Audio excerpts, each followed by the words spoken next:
آپ کا نکاح مبارک ہوا تھا اور وہیں پہ آپ کا وصال ہوا۔ کریم آقا صلی اللہ علیہ وسلم کا یہ ایک بہت بڑا انعام ہے کہ کریم آقا نے اپنی ازواج محترمات سے بہت پیار کیا، مومنین کی ماں ہیں۔ اور خواتین و حضرات، یہ وہ آپ کی لاڈلی بیگم پاک تھیں کہ یہ دین کے لیے آپ نے ہمیشہ اپنے آپ کو سامنے رکھتی تھی، پیش رکھتی تھی، دین کے کام آتی تھی۔ آپ کا جو جنازہ ہے وہ آپ کے بانجے نے پڑھایا، حضرت عبداللہ بن عباس رضی اللہ تعالیٰ عنہ۔ اور روایات میں آتا ہے کہ جب جنازہ اٹھانے والوں نے اٹھایا تو بانجے نے حضرت عبداللہ بن عباس نے کہا کہ آہستہ آہستہ لے کے چلو، یہ کوئی عام معمولی عورت نہیں ہے، یہ ام المومنین ہے، رسول اللہ صلی اللہ علیہ وسلم سے نکاح میں تھیں، محبت آپ سے کرتی تھی۔ اور خواتین حضرات، جب ہم ان پاک ہستیوں کا ذکر کرتے ہیں تو ان کے ایام ہوتے ہیں، تو آج آپ کے وصال کا دن ہے۔ جب ہم ان کا ذکر کرتے ہیں تو ساتھ پھر ہم یہ بھی آپ سے درخواست کرتے ہیں کہ ان کے لیے اِصال ثواب کریں، اپنے بچوں کو بتائیں۔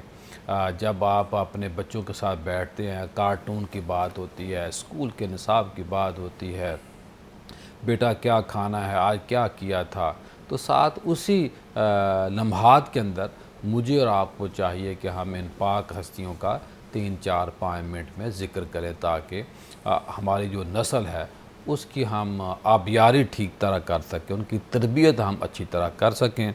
آج جب موضوع اچھا ہے تو پھر ہم نے اپنے دو بڑے ہی خوبصورت مہمانوں کو مدعو کیا، ہمارے پینل کا مستقل حصہ ہیں حضرت مفتی شاہد محمود مدنی صاحب۔ ماشاءاللہ آپ کنز الایمان بیکن سکول سسٹم جو ہے اس کے ہیڈ ہیں، اس کے اونر ہیں، CEO ہیں۔ 80 سے پلس آپ کے سکول کی برانچز کا نیٹ ورک ہو چکا ہے۔ غریب اور مستحق لوگوں کے وہاں کام بھی آتے ہیں، اور مدارس کا نظام الگ ہے، مساجد کا نیٹ ورک الگ ہے، ایمبولینس سروس بھی ماشاءاللہ چلا رہے ہیں۔ گفتگو بڑی پیاری کرتے ہیں اور بہت وسیع مطالعہ کا مالک ہیں، ماشاءاللہ مالک ہیں۔ اور پھر خطبہ جمعہ بھی سبزہ زار کے اندر پڑھاتے ہیں۔ اور ماشاءاللہ جب ان کا میں ذکر کروں تو ان کے ساتھ ایک اور خوبصورت چہرہ ہے، ڈاکٹر محمد عرفان الحق صاحب، ماشاءاللہ پنجاب یونیورسٹی کے اندر اسسٹنٹ پروفیسر کے طور پر موجود ہیں، وہاں کام کر رہے ہیں۔ صوفی ازم کے اوپر ان کی بڑی گرپ ہے، 6 کتب کے مصنف ہیں، اور ماشاءاللہ دین کے ساتھ بڑا پیار کرتے ہیں، صوفی مزاج آدمی ہیں، نقش بندی اور مجددی گھرانے کے چشم و چراغ ہیں۔ حضرت صاحب، میں اپنے دونوں مہمانوں کا شکریہ ادا کرتا ہوں، آپ نے محبت فرمائی، آپ تشریف لائے۔ اللہ پاک آپ کا آنا، ہمارا بلانا اپنی بارگاہ میں قبول فرمائے۔ یہ جملے ہم اس لیے کہہ رہے ہیں کہ یہ دین کا کام ہے، خیر کا کام ہے، ہم نے اللہ کی رضا کے لیے آپ کو مدعو کیا ہے۔ جی مفتی شاہد محمود مدنی صاحب کیا فرمائیں گے آج کے موضوع کے حوالے سے؟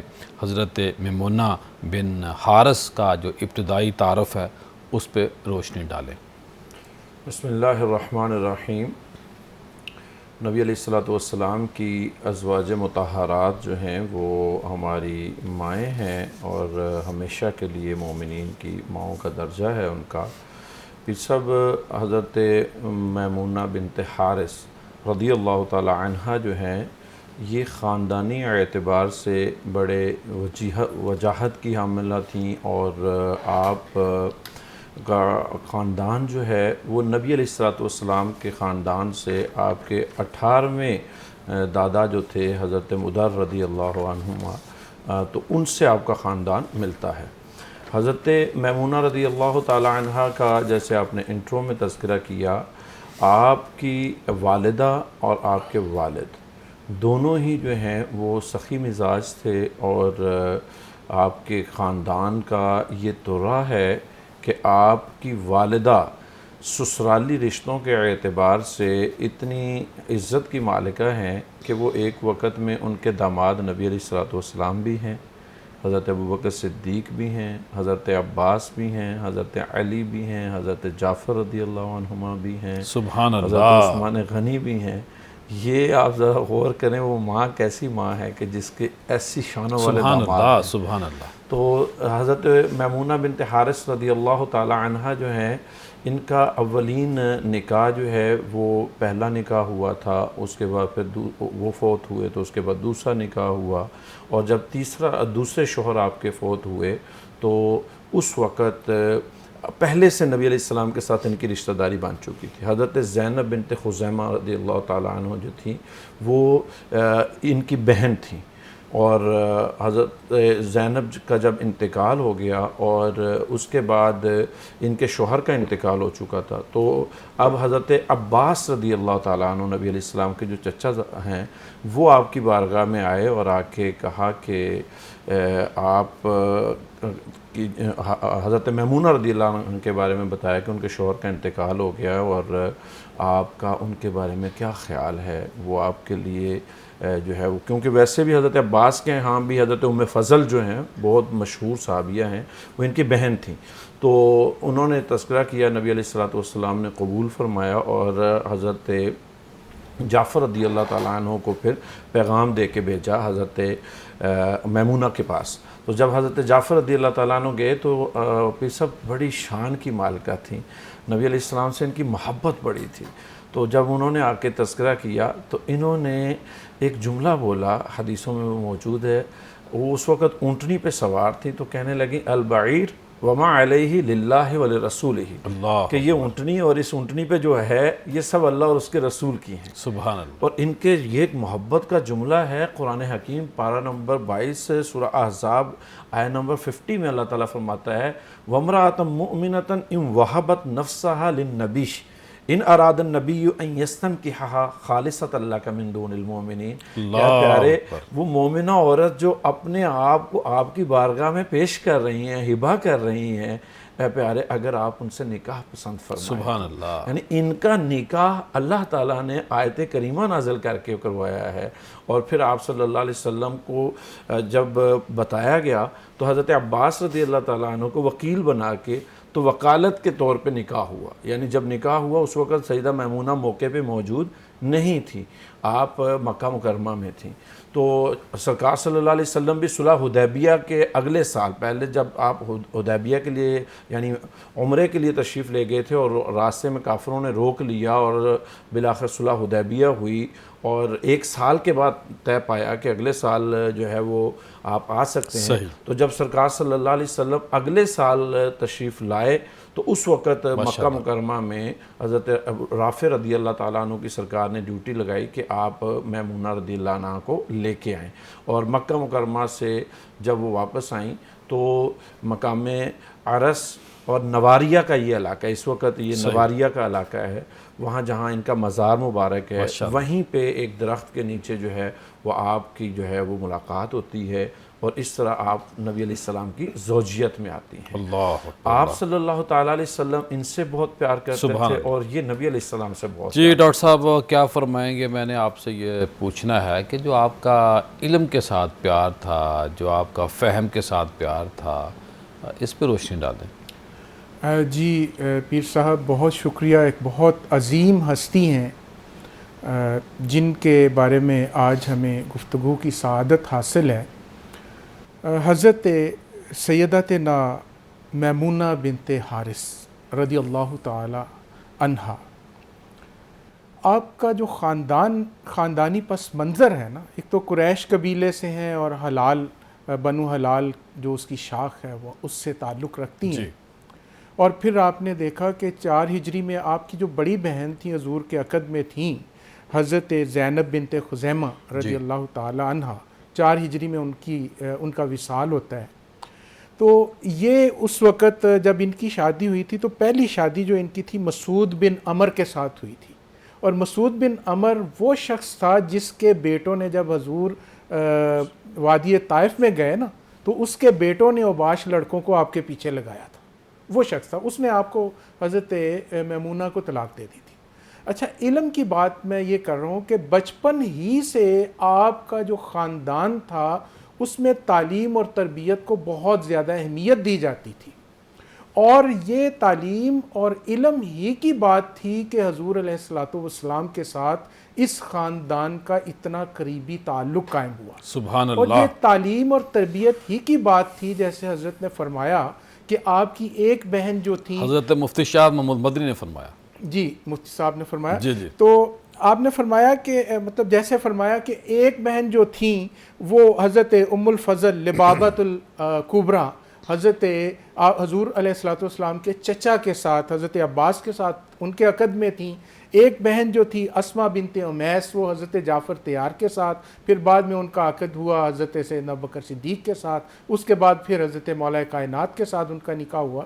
تو اسی طرح سے ان کی ایک بہن جو تھی وہ حضرت خالد بن ولید، ان کے والد ولید جو تھے ان کے ساتھ ان کا عقد تھا، تو خالد بن ولید کی والدہ تھی، ٹھیک ہے۔ تو اتنے قریبی، اتنے عظیم خاندان اور اتنی جاہ و جلال اور عزت و عظمت والے خاندان کی چشم و چراغ تھیں، اور علم اور بصیرت میں کمال یہ تھا کہ جب حضور علیہ الصلوۃ والسلام عمرہ قضا کرنے کے لیے مکہ شریف میں تشریف لائے، تو اس وقت آپ کی جو دوسرے شوہر تھے ابو رحم، ان کا انتقال ہو چکا تھا، اور آپ بیوگی کی زندگی گزار رہی تھی۔ تو آپ نے اپنی آنکھوں سے حضور علیہ الصلوۃ والسلام کے جاہ و جلال کو، عزت و عظمت کو، شرف کو دیکھا، سبحان اللہ۔ اور جب دیکھا تو وہ ان کے اوپر وہ ساری حقیقت آشکار ہوئی، اور ان کے دل نے یہ گواہی دی کہ یہ اللہ کے سچے نبی اور رسول ہیں، اور پھر دل میں یہ خواہش بیدار ہوئی کہ اے کاش میں اس وقت بیوہ ہوں، حضور مجھے اپنے عقد میں قبول فرمائیں۔ اللہ اکبر۔ اچھا، اسلام میں نکاح کی جو ایک لازمی جزو ہے وہ ہے جب ہم نکاح کرتے ہیں تو اس کے لیے حق مہر مقرر کرتے ہیں، گواہان کی موجودگی، گواہان کی موجود۔ اچھا، حق مہر آپ کا 400 درہم، یا بعض روایات میں ہے کہ 500 درہم طے کیا گیا، لیکن آپ نے حضور علیہ الصلوۃ والسلام کی بارگاہ میں خود کو ہبہ کر دیا۔ ہبہ کا مطلب کہ حضور کے لیے وقف کر دیا، اور اپنا حق مہر جو ہے وہ بھی حضور کو چھوڑ دیا کہ حضور یہ آپ نے دیا ہے لیکن یہ بھی آپ کا۔ اچھا، علم کی بات، اب حضور کی زوجیت میں آنے کے بعد جو کمال آپ کو حاصل ہوا ہے نا علمی، جی، وہ ایسا کمال ہے کہ آپ اپنے زمانے کی مجتہد خاتون، ڈاکٹر صاحب جو بندہ کریم آقا کے پاس سے گزر جاتا تھا نا، وہ مالا مالا ہو جاتا تھا، یہ تو آپ کے گھر میں تھی، مجتہد تھی، اور ایسی مجتہد تھی کہ حضرت سیدنا عبداللہ بن عباس رضی اللہ تعالی عنہ کے بارے میں یہ کہا جاتا ہے کہ مفسر قرآن ہے۔ اچھا، حضرت آپ کی ایک لونڈی ان کے گھر میں گئی، میں ایک واقعہ عرض کرتا ہوں، تو ان کے گھر میں گئی تو دیکھا تو ان کا اپنی اہلیہ سے بستر جدا تھا، وہ علیحدہ تھی، وہ علیحدہ۔ اس نے سوچا کہ شاید دونوں میاں بیوی میں بہت زیادہ کوئی لڑائی جھگڑا ہو گیا ہے، تو انہوں نے ایک دوسرے سے علیحدگی اختیار کی ہوئی ہے، تو ان سے پوچھا کہ کیوں یہ ایسی علیحدگی اختیار کی ہے، تو حضرت عبداللہ بن عباس نے کہا کہ ان کے ایام چل رہے ہیں، اس لیے میں نے خود کو ان سے جدا کر لیا۔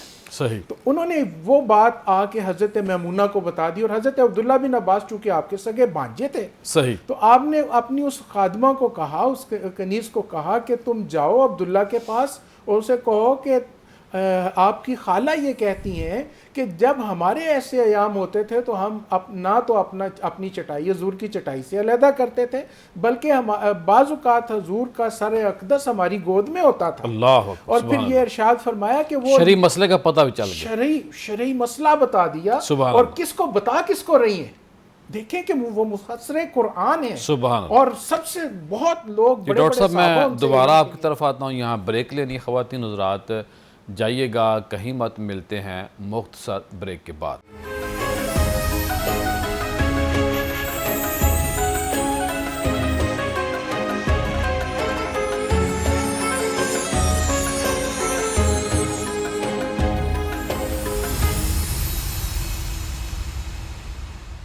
جو ہے نا وہ آج جو مدینہ روڈ ہے نا، مکہ مکرمہ سے نکلیں تو مکہ مکرمہ سے نکلتے ہی جب پہلی ہی تفتیش آتی ہے تو اس سے پہلے آتا ہے، اور وہ سڑک کے بیچ میں، چیک پوسٹ، ہاں جی چیک پوسٹ، اس سڑک کے بیچ میں ہے، وہاں سے سڑک نا یوں کرب لیتی ہے۔ اللہ، تو میں نے، میرا خیال ہے کم از کم 20 بار حاضر ہوں الحمدللہ. سبحان اللہ. اور بہت سارے وہاں کے مقامی ڈرائیور سے میں نے پوچھا کہ یہ کیا بات ہے، یہاں سے ایسے کیا ہے؟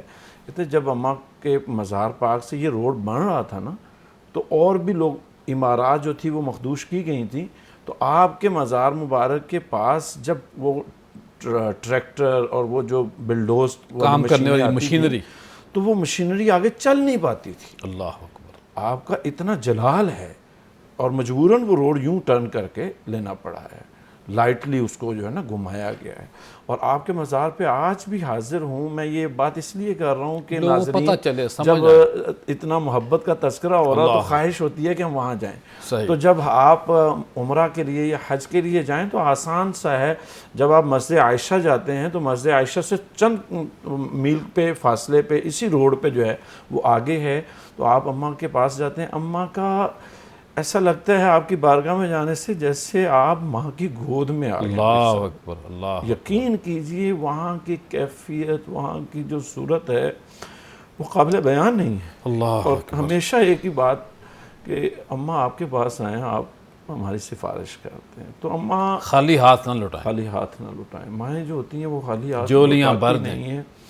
اور مجھ مسکین پہ تو اس ماں کا بہت ہی کرم بھی الحمدللہ بہت ہے. ماشاءاللہ. اللہ ان کا درجات بلند فرمائے، رحمت فرمائے. اللہ اکبر. جی ڈاکٹر صاحب کیا فرمائیں گے؟ آپ کی جو جرت و بہادری کے اوپر بات ہو جائے اور کچھ ایسے واقعات ہمیں جس طرح ڈاکٹر صاحب نے اپنا شاہد مدنی صاحب کہہ رہے تھے کہ آپ کے اندر بڑا جلالت تھی، بڑا تھوڑا سا روب اور دبدبے والی شخصیت تھی آپ کی. جی پیر صاحب، میں مفتی صاحب کی بات کو ہی آگے بڑھاؤں گا کہ حضرت سیدتنا عائشہ صدیقہ رضی اللہ تعالی عنہا نے آپ کے بارے میں ارشاد فرمایا کہ ہم میں میمونہ جو ہیں وہ صلہ رحمی اور تقوی میں ممتاز مقام رکھتی ہیں. حالانکہ آپ خود بھی بہت صلہ رحمی کرنے والی ہیں، تو حضرت سب سے زیادہ آپ چونکہ ام المومنین ہیں، مومنین کی ماں ہیں، تو جو بھی مومن آپ کی بارگاہ میں آپ کے حضور حاضری دے گا تو آپ کا بیٹا ہے. تو ماں کی شفقت و محبت بیٹے کے لیے نہیں ہوگی تو اور کس کے لیے؟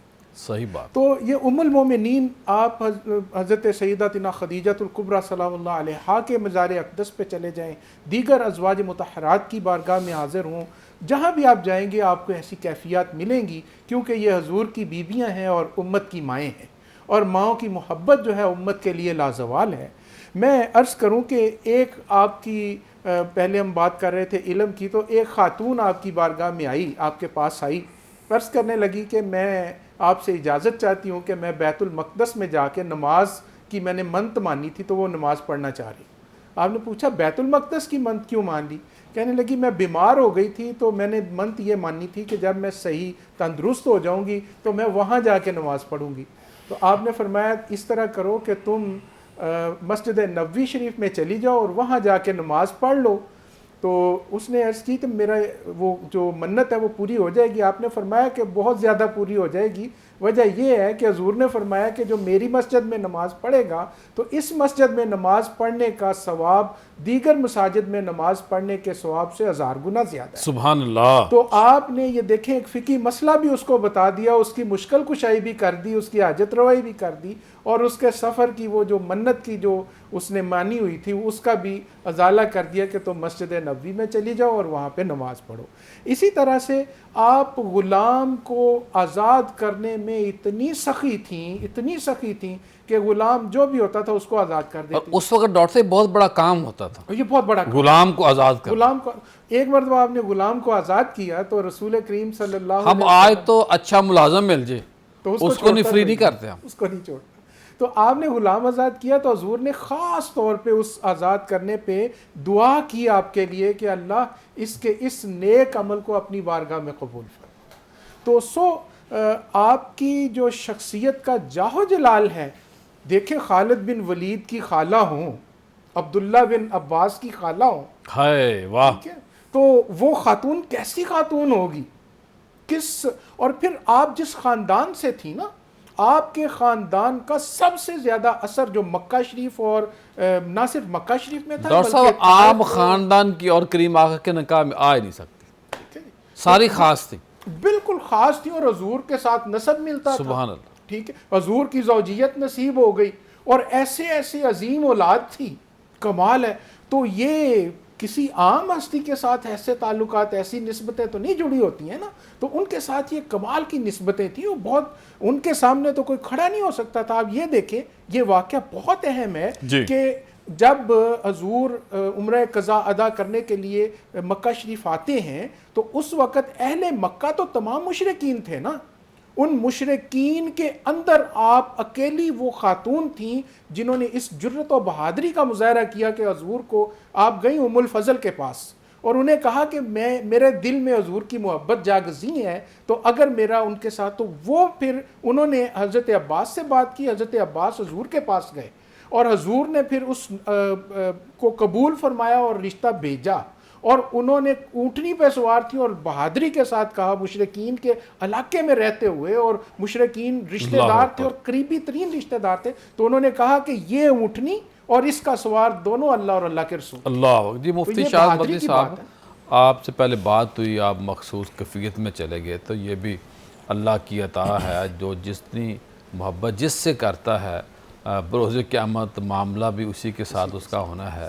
اور میں دیکھ رہا تھا کہ آپ کی آنکھوں سے جو آنسو نکل پڑے. میں بات آگے چلا گیا لے کے. تو مفتی صاحب کیا فرمائیں گے، جو فہم حدیث کے اوپر تھوڑی سی بات ہو، جو سوال ادھورا رہ گیا تھا، ساتھ جو سیدہ میمونہ کا اسلام کے ساتھ حسن سلوک میں کہوں گا، جو آپ کی اسلام کے لیے قربانیاں ہیں، اپنے آپ کو جیسے ہبہ والا مسئلہ آتا ہے، تو دین کے لیے اصل میں تو تھا نا. کریم آقا کی تمام ازواج، خاص طور پہ جس پہ آج ہم بات کر رہے ہیں، کہ جتنی بھی ام المومنین ہوئی ہیں، ان میں آپ کا یہ ایک طرح امتیاز تھا. باقی ازواج کی طرح ہی، میں اس لیے احتیاطاً کہہ رہا ہوں کہ ذکر ان کا ہو زیادہ، ہم نے آج ان کو خراج تحسین پیش کرنا ہے، باقی ہم سب کے غلام ہیں. تو جو آپ کی ایک استقامت تھی دین کے ساتھ، اور کریم آقا کو ایزی رکھنا کہ یہ دین کے کام میں لگیں، کیا کہیں گے آپ؟ یہ سب ام المومنین سیدہ میمونہ رضی اللہ تعالی عنہ اور جمیع مومنات کی ماں جو ہیں، تمام ازواج مطہرات، ان کا خاصہ ہی یہ ہے کہ اللہ تبارک و تعالیٰ نے ان ہستیوں کو اپنے نبی کے لیے پسند کیا ہے.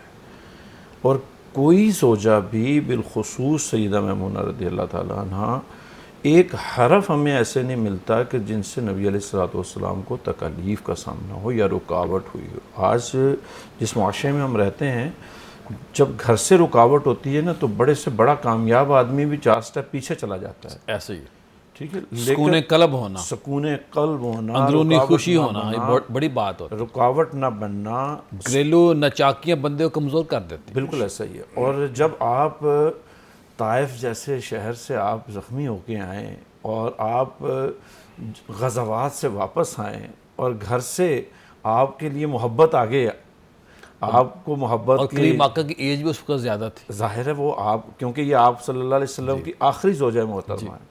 اور ان کو یہ بھی اعزاز ہے، علم حدیث پہ آپ بات کر رہے ہیں، امام بخاری نے ان کی شان بیان کرتے ہوئے فرمایا کہ تزوج میمونہ وہو محرم، کہ اللہ کے نبی صلی اللہ علیہ وسلم نے ان سے اس حالت میں نکاح کیا جب آپ احرام میں تھے. اللہ اکبر. اور قیامت تک کے لیے ایک مسئلہ شرعیہ بھی بیان کر دیا کہ احرام کی حالت میں نکاح کرنا جائز ہے اور یہ سنت ہے. سبحان اللہ. اور سیدہ میمونہ رضی اللہ تعالیٰ عنہ آپ کی بقیہ ازواج سے منفرد شان آپ ان کی کریں یہ گے ہے. اب نکاح اس پوزیشن میں؟ میرے رب نے چاہا تو اس کا جی کیا ڈاکٹر ہے، صاحب ہم کا کیا کیا کر سکتے پروگرام ہیں. ہے؟ ٹھیک ہے، دیکھ رہے ہیں ان اداؤں کو، ان سنتوں کو اپنانا چاہیے نا. تو پیر صاحب پھر آپ جو ہے نا وہ امام میں تو بنیں، کمزور آدمی. تو آپ کے پیچھے نماز نیت کر لیں گے. اللہ اکبر. جی تو ام المومنین رضی اللہ تعالیٰ عنہ کی خاص اسلام کے لیے جن خصوصیات کی آپ بات فرما رہے تھے، آپ کیونکہ خاندانی اعتبار سے آپ کی اب بہنیں دیکھیں، حضرت عباس رضی اللہ تعالیٰ عنہ کے گھر میں، آپ کا بھانجا ہے حضرت عبداللہ بن عباس، حضرت خالد بن ولید، اور حضرت جعفر کی خاندان میں ہیں، حضرت علی کا بانجے کو نکاح پڑھانے کا شرف ملا، سوری جنازہ. جی. اب یہ جب ایسا خاندان ہے تو ان خاندان کے بچوں کی تربیت کون کر رہا ہے؟ ان کی تربیت حضرت میمونہ رضی اللہ تعالیٰ عنہ، اور تربیت کہاں سے کر رہی ہیں؟ سرکار سے لے کے کر رہی ہیں. اور صرف یہ نہیں، اس زمانے کی اب جب آپ زوجہ محترمہ ہیں، سیدہ عائشہ رضی اللہ تعالیٰ عنہ زوجہ محترمہ ہیں، تو حضرت عائشہ رضی اللہ تعالیٰ عنہ حالانکہ محبوبہ ہیں، لیکن اس کے باوجود آپ پر رشک کیا کرتی تھی، آپ کے پاس آیا کرتی تھیں، اور آپ مدینے کی خواتین کو درس دیا کرتی تھی، حدیث دیا کرتی تھی، بیان کیا کرتی تھی، ان کو سمجھایا اس کرتی سے یہ تھی۔ پتہ چلتا ہے خواتین درس دے سکتی ہیں۔ خواتین درس دے سکتی ہیں۔ یہ آپ دیکھیں 76 احادیث حضرت میمونہ رضی اللہ تعالیٰ عنہ سے مروی ہیں، اور امام بخاری نے ان حدیث کو لیا ہے، حضرت امام مسلم نے حدیثوں کو لیا ہے، دیگر محدثین نے لیا ہے۔ 43 کا بھی آتا ہے، 43 بھی آتا ہے، اور میں نے خود بذات خود بھی عربی میں پڑھا کہ آپ سے 76 احادیث مروی ہیں۔ تو سیدہ میمونہ رضی اللہ تعالیٰ عنہ جب سرکار صلی اللہ علیہ وسلم کا وصال ہو گیا نا، کیونکہ آپ کا وصال بعد میں 51 ہجری میں ہوا ہے، تو آپ کے وصال کے بعد آپ پر جو کیفیت تھی وہ کیفیت ناقابل بیان تھی، آپ کی محبت ایسی تھی، اور پھر آپ کا طرح امتیاز یہ بن گیا کہ آپ سرکار صلی اللہ علیہ وسلم کی احادیث صحابیات کو، مومنات کو آپ بیان کیا کرتی تھیں، اور آپ کے بارے میں یہاں تک آتا ہے کہ آپ کی بارگاہ میں مفتی صاحب اصل میں وہ اس لیے زیادہ آپ نے فوکس کیا تھا میمونہ نے کہ آپ آخری بیگم ہیں، اور ظاہر آپ نے دنیا سے جانا تھا، تو اصل یہ تھا کہ لوگوں کے ساتھ جتنا زیادہ علم شیئر ہو جائے، جو شرعی مسائل ہیں وہ شیئر ہو جائے، یہ قدرت کا بھی نظام ہے۔ یہ میں بتانے لگا تھا کہ آپ کی یہ خاصیت یہ تھی کہ جب مدینہ منورہ کی پاکیزہ خواتین آپ کی بارگاہ میں آیا کرتی نا، تو وہ ان کی کیفیات ایسی ہوتی تھی، روایات میں آتا ہے کہ وہ جیسے انسان کسی بوجھ سے ہلکا ہو کے نہیں نکلتا، تو اماں کے پاس وہ اپنے نجی مسائل، اپنے معاملات، دینی مسائل لے کے آیا کرتی، اور یہ اماں عمر میں بھی ظاہر ہے کہ حضرت عائشہ رضی اللہ تعالیٰ عنہ سے عمر میں زیادہ تھیں، تو اس لیے یہ اماں والا رول جو تھا وہ اس طرح انداز، اور صحابہ کرام آپ سے سیکھا کرتے تھے، صحابہ کرام کو آپ احادیث بیان کیا کرتی تھیں، اور اس کے بعد جب غزوات کا وقت آتا ہے، یعنی آپ صلی اللہ علیہ وسلم کے حیاتی میں بھی اور آپ کے ظاہری وصال کے بعد بھی، تو آپ مجاہدین کے لیے اس وقت سرکار صلی اللہ علیہ وسلم کے ارشادات پہنچایا کرتی تھیں، جس کا مطلب یہ تھا کہ اسلام کے امن کے حالات میں بھی اور مشکل کے حالات میں بھی حضرت میمونہ رضی اللہ تعالیٰ عنہ نے ام المومنین کا وہ حق ادا کیا کہ جو ان پر تھا، اور انہوں نے کتنے معاملات ایسے تھے جس میں بڑے بڑے مسائل میں رہنمائی کر کے ان معاملات کو سلجھایا۔ تو ام المومنین، اور یہ سیدنا عبداللہ ابن عباس رضی اللہ تعالیٰ عنہ آپ کے پاس جب آیا کرتے تو کیونکہ بھانجے ہیں، اور خالاؤں کے ساتھ پیار تو بچوں کا کتنا ہے، اور اوپر سے حضرت عبداللہ بن عباس جو ہیں عمر میں بھی بہت کم تھے، کیونکہ آپ ہجرت سے 3 سال پہلے پیدا ہوئے ہیں، اور ان کو کھلی چھٹی ہوا کرتی تھی، خالہ بھی ہو، کریم آقا کے نکاح میں بھی ہوں، اور حضرت عبداللہ بن عباس کو یہ اجازت ہوا کرتی تھی کہ یہ سرکار کی بارگاہ میں رہا کرتے تھے، گھر آ جاتے تھے، گھر آیا کرتے تھے، اور کیونکہ پردے کا نظام ان کے لیے تھا نہیں، وہ خالہ ہیں گھر میں، تو یہ نبی علیہ السلام کے ساتھ محبت کا جو حضرت عبداللہ ابن عباس کا سٹائل تھا، وہ جو حضرت عبداللہ ابن عباس کو سرکار نے، بخاری کے اندر حدیث ہے کہ اللہ کے نبی نے فرمایا اللہم علمہ الکتاب، اے اللہ میرے عبداللہ کو کتاب قرآن کا علم عطا فرما۔ سبحان اللہ۔ تو حضرت عبداللہ ابن عباس وہی ہیں جن کے لیے سرکار نے یہ دعا کی، اور یہ مفسر قرآن صحابوں میں، صحابہ کرام میں یہ مفسر قرآن کے لقب پر ہے، اور انہی کی تفسیر آج بھی الحمدللہ اگر ہم شائقین چاہیں کہ صحابہ کرام کی تفسیر پڑھنا چاہیں تو حضرت عبداللہ ابن عباس کی تفسیر آج مارکیٹ میں موجود ہے، اور یہ نبی علیہ السلام کے پاس، اور پھر آیات کریمہ سیدہ میمونہ رضی اللہ تعالیٰ عنہ کے گھر میں سرکار ہیں، جبرائیل امین آیات لے کے آتے ہیں، آپ ان کی بہت بڑی سعادت، ان کی شان، ان کے مرتبے پہ دیکھیں کہ قرآن ان کی جب نکاح ہوتا ہے تو ڈائریکٹ ان کی شان میں آیت نازل ہوتی ہے، اور جب آپ سرکار کے گھر میں موجود ہیں تو کتنی آیات کریمہ جو ہے وہ وہاں نازل ہوتی ہیں سرکار کے پاس، اور حضرت میمونہ رضی اللہ تعالیٰ عنہ پھر مکہ مکرمہ تشریف لے گئی ہیں، اور پھر آپ بیمار وہاں ہوئیں، اور وصال آپ کا مکہ مکرمہ، آپ دیکھیں دیکھیں اللہ کے نبی کی صحبت کا اثر کیا ہے کہ آپ جانتی ہیں اب میرے وصال کا وقت آ گیا، اللہ تو آپ نے اپنے عزیزوں کو کہا کہ مجھے اس جگہ لے جائیں جہاں میں نبی علیہ السلام سے پہلی بار ملی تھی۔ سبحان اللہ۔ آپ کا مزار وہیں ہے جہاں آپ صلی اللہ علیہ وسلم کے ساتھ ان کی پہلی ملاقات ہوئی تھی۔ خواتین حضرات یہاں بریک لیتے ہیں اور بریک کے بعد دوبارہ ملاقات ہوتی ہے۔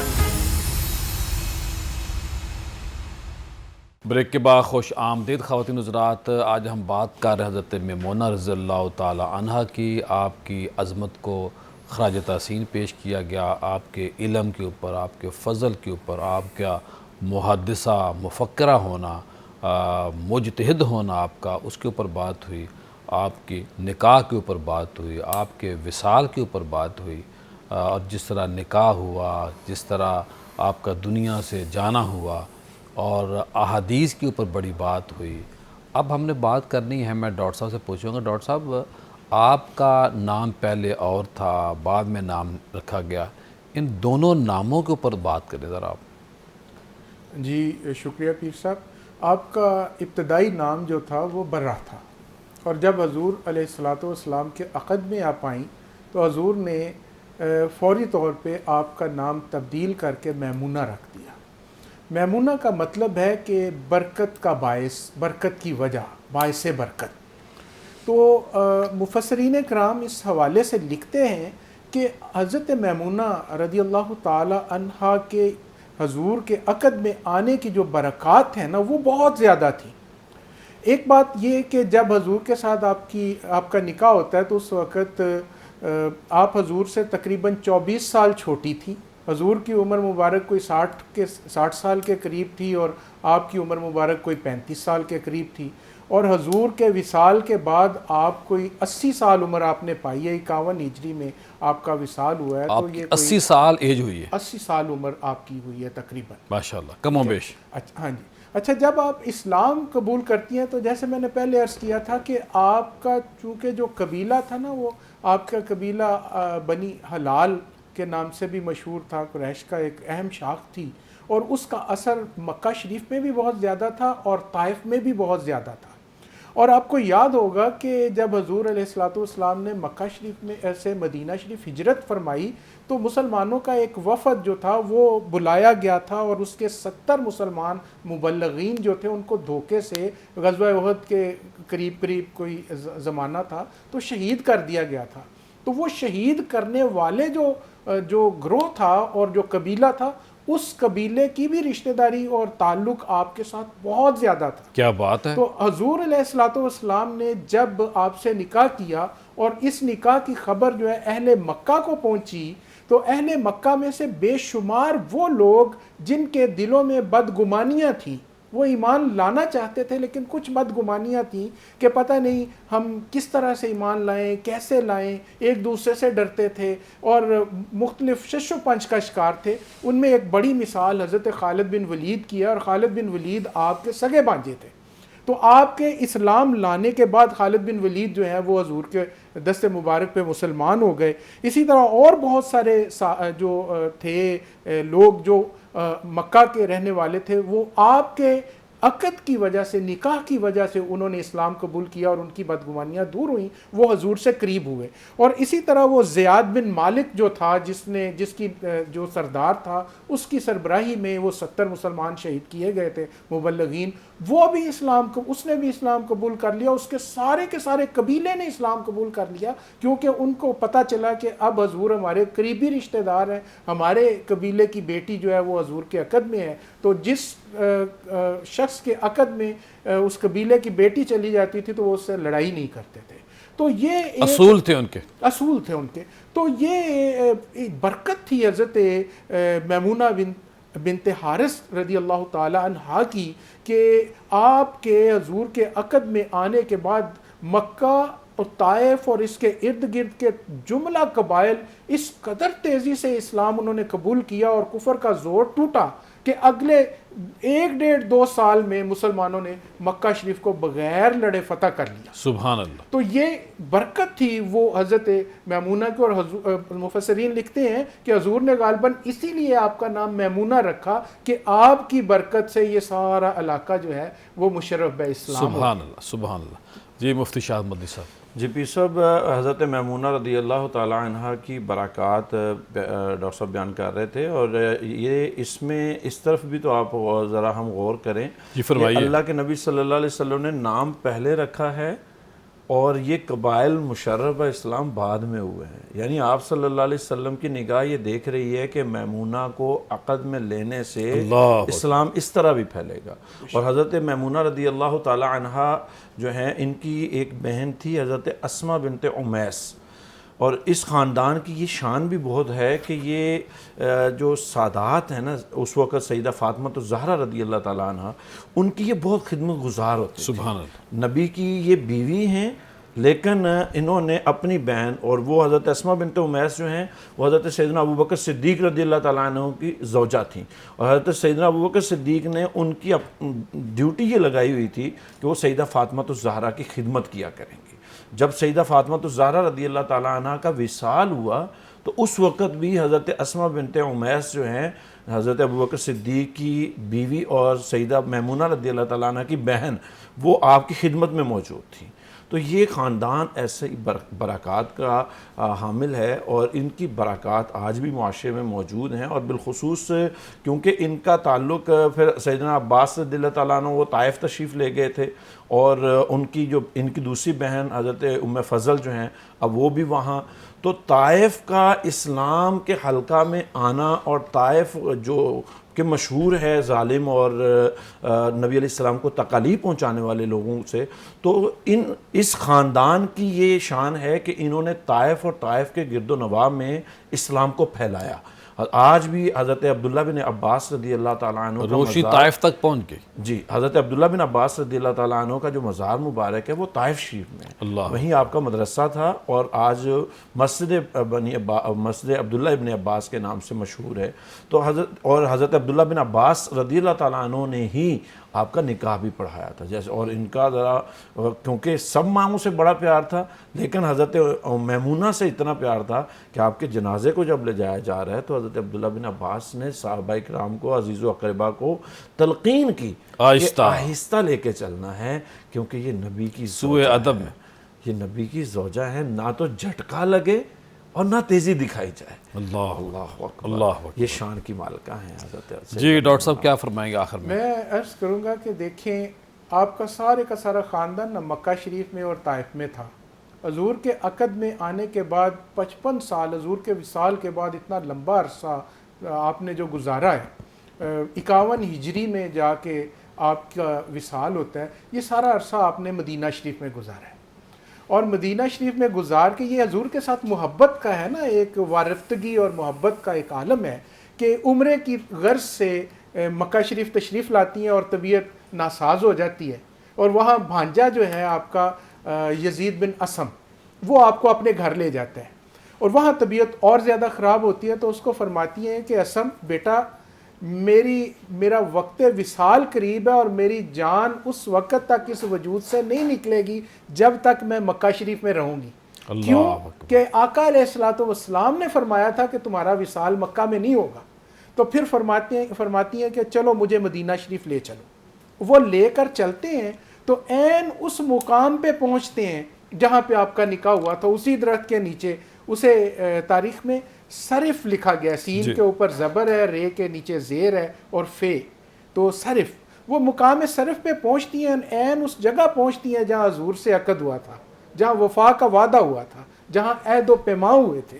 تو وہاں پہ ان کی جو ہے روح پرواز کر جاتی ہے، اور پھر وہیں پہ آپ کی تدفین اور مزار بنایا جاتا ہے. تو یہ ڈاکٹر صاحب بذات مجھے یہ بتائیے کہ ہم نے آپ کی ذات کو تو خراج تحسین بہت پیش، آج کی جو عورت ہے، جو آج کی ماں ہے، جو آپ کی بہن ہے، بیٹی ہے، جو ہمارے آفس میں کام کرتی ہے، جو ہمارے گھروں میں کام کرتی ہے، جو مختلف ڈپارٹمنٹ میں کام کرتی ہیں خواتین، ان کے لیے آپ کے شخصیت سے، آپ کی سیرت سے کیا سبق ہے؟ جی بالکل. دیکھیں سب سے پہلا اور بنیادی سبق جو ہے نا وہ ہے حصول علم. آپ خاص طور پہ حضرت میمونہ رضی اللہ تعالی عنہا جو ہیں وہ بڑی صاحب بصیرت تو تھیں لیکن صاحب علم تھیں اور صاحب بصیرت تھیں. اور آپ نے حضور سے بڑا علم حاصل کیا، احادیث ہیں اور صحیحین کی احادیث بھی آپ سے روایت ہیں. اور پھر اس کے بعد آپ نے حضور علیہ الصلوۃ والسلام کے وصال کے بعد اپنی زندگی کے آخری لمحے تک اس علم کی تدریس کی ہے. تو یہ آج کی خواتین کو یہ چیز کہ بھئی علم حاصل کریں اور اس علم کو اپنی ذات کے اوپر نافذ کریں اور پھر اس کے بعد اپنے عمل کے ساتھ، اپنے علم کے ساتھ دوسروں کی رہبری اور رہنمائی کریں. اور دوسری ایک اور چیز جو خواتین اہل بیت یعنی حضور علیہ الصلوۃ والسلام کی خواتین، جو حضور کے گھر کی خواتین تھیں، آپ کی پھپھی ہوں، آپ کی ازواج مطہرات ہوں، آپ کی بیٹیاں ہوں، تو یہ بہت کمال کی بات ہے کہ حضور جب جہاد میں تشریف لے جاتے تھے تو گھر کی خواتین ساتھ ہوتی تھی. غزوہ بدر میں یہ مشہور بات ہے، روایت ہے کہ آپ کی پھوپھی حضرت صفیہ رضی اللہ تعالی عنہا نہ صرف زخمیوں کی مرہم پٹی کر رہی تھی بلکہ ان کو پانی، میدان میں جا کے پانی، تیر برس رہے ہیں اور پانی پلا رہی ہیں. بڑی جرت مند و بہادر خاتون تھی. یہ مفتی صاحب کیا فرمائیں گے آپ، جو میں نے بات کی کہ آج کی جو عورت ہے اس کے لیے کیا پیغام ہے، اور آج کے جو خاوند ہیں وہ کیا رویہ اختیار کرے اپنی بیگمات کے ساتھ؟ اگر عورت کو ایز اے بیوی اور مرد کو ایز اے شوہر ہم اس معاملے میں سمجھنا چاہیں تو دیکھیں نکاح جو ہے نا وہ آپ کو محبت کے رشتے میں جڑنے کا نام دیتا ہے، اور جہاں محبت کا رشتہ جڑتا ہے وہاں پہ تکالیف سانجھی ہو جاتی ہیں، وہاں پہ خوشیاں سانجھی ہو جاتی ہیں، وہاں پہ فرسٹ پریارٹی جو ہے وہ آپ دونوں آپس میں ہو جاتے ہیں. تو میں اس موقع پہ آپ دیکھیں قرآن پاک کہتا ہے کہ وہبت نفسہ، کہ انہوں نے اپنے آپ کو سرکار کی بارگاہ میں پیش کر دیا اللہ، اور اپنے آپ کو سرکار کے کنٹرول میں دے دیا ہر اعتبار سے. جب اس طرح کی بیوی ہوگی نا تو پھر خاوند بھی اپنا سب کچھ لٹانے کے لیے تیار ہو جاتا ہے. آج ہمارے ہاں یہ ہوتا ہے کہ ہم بیویاں جو ہیں وہ اپنے خاندان کی سوچ رہی ہوتی ہیں اور مرد جو ہوتا ہے وہ اپنے خاندان کا سوچ رہا ہوتا ہے، اور کلیش اس طرح کے بڑھتے جاتے ہیں.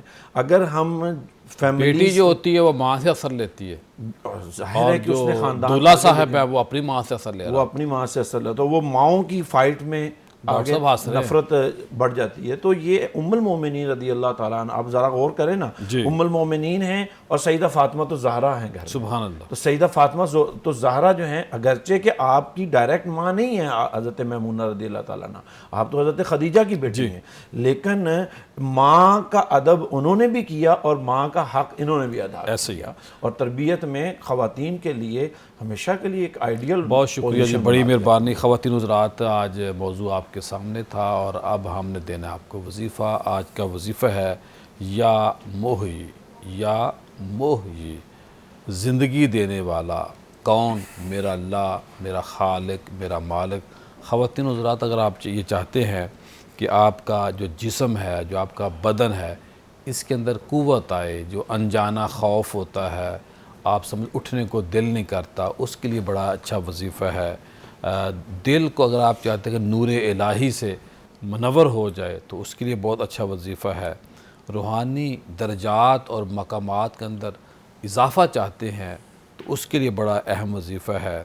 کامیابی چاہتے ہیں اور خوش بختوں میں اپنا نام لکھوانا چاہتے ہیں، کامیاب لوگوں میں شامل ہونا چاہتے ہیں، تو اس کے لیے وظیفہ بہت اچھا ہے. صحت مند زندگی، اگر بیماری ہے، کوئی مسئلہ ہے، پرابلم ہے، تو اس کے لیے بہت وظیفہ ہے. جب بھی آپ وظیفہ پڑھیں گے تو آپ سے دور اور جو غم ہے، غم دور ہو جائیں گے، اور جسمانی تکالیف اگر آپ کی باڈی کے اندر ہیں، وہ کوئی بھی ہو، جسمانی ہو، روحانی ہو، وہ ختم ہو جائیں گی. روحانی مسائل کا خاتمہ ہوگا، پھر آخرت کا جو معاملہ ہے اس میں انشاءاللہ اس وظیفے کی برکت سے اللہ پاک آپ پر کرم فرمائے گا۔ گھریلو ناچاکی ہے، جھگڑے ہیں، لڑائی ہے، اس کے خاتمے کے لیے یہ وظیفہ بہت اہم ہے۔ اور اگر آپ یہ چاہتے ہیں، کوئی آپ کے ذہن میں کوئی خوف ہو کہ جی میں فلاں کام کروں گا تو ناکام ہو جاؤں گا، کامیابی مشکل ہے، تو اس مشکل کو آسانی میں بدلنے کے لیے یہ وظیفہ آپ نے پڑھنا ہے، یا موہی 313 بار نماز فجر اور نماز عشاء کے بعد۔ کل دوبارہ ملاقات ہوگی۔ السلام علیکم۔